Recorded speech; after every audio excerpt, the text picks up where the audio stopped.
बोल सांची दरबार की रचना रामपाल 10th क्लास दिल्ली की। उस दिन मेरा फ्रेंच भाषा की परीक्षा होनी थी। मैं अपनी पूरी तैयारी करके अपने घर से निकली थी। परम पूज्य हजूर जी की कृपा से मैं पढ़ाई में हमेशा अच्छी रही हूँ और हमेशा 95% से ज़्यादा नंबर ही आते हैं। मेहनत करना मैंने अपने पापा से सीखा है। मेरे पापा का कहना है कि हजूर जी उसी का साथ देते हैं जो सच बोलता है और ईमानदारी से मेहनत करता है। मैं कक्षा में पहुंची और अपनी सीट पर आकर बैठ गई। पेपर की अच्छी तैयारी करके आई थी, इसलिए मेरे मन में जरा भी डर नहीं था। कुछ देर बाद शिक्षक ने पेपर बांटने शुरू किए, पर ये क्या हुआ? जैसे ही पेपर हाथ में आया मेरे तो होश ही उड़ गए। मुझे तो पेपर में से एक भी सवाल नहीं आता था। उस समय मुझे समझ नहीं आ रहा था कि मेरे साथ ये क्या हुआ है।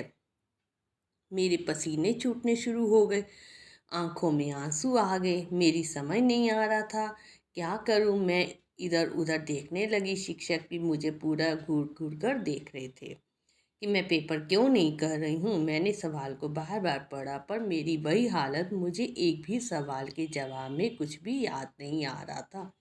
जवाब कैसे लिखती?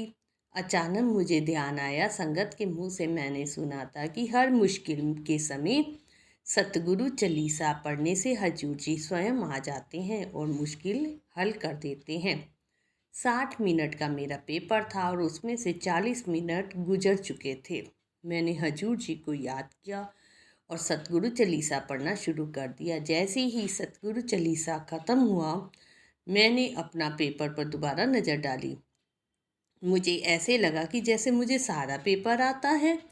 हालांकि समय बहुत कम रह गया था, फिर भी मैंने जल्दी जल्दी पेपर करना शुरू कर दिया और हजूर जी की कृपा से समय पर पूरा पेपर ख़त्म भी कर दिया। पेपर ख़त्म करने के बाद मेरी क्या हालत थी वो मैं बयान कर सकती।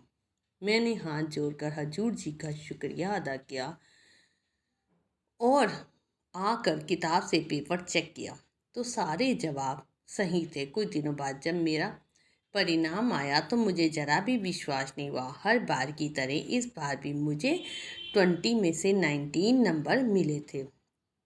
हजूर जी ने मेरी मुश्किल की घड़ी में आकर मेरी मदद की और मुझे एहसास करा दिया कि वो हमेशा हमारे आसपास ही रहते हैं, बस उन्हें पुकारने की आवश्यकता है। बोल सांची दरबार की जय।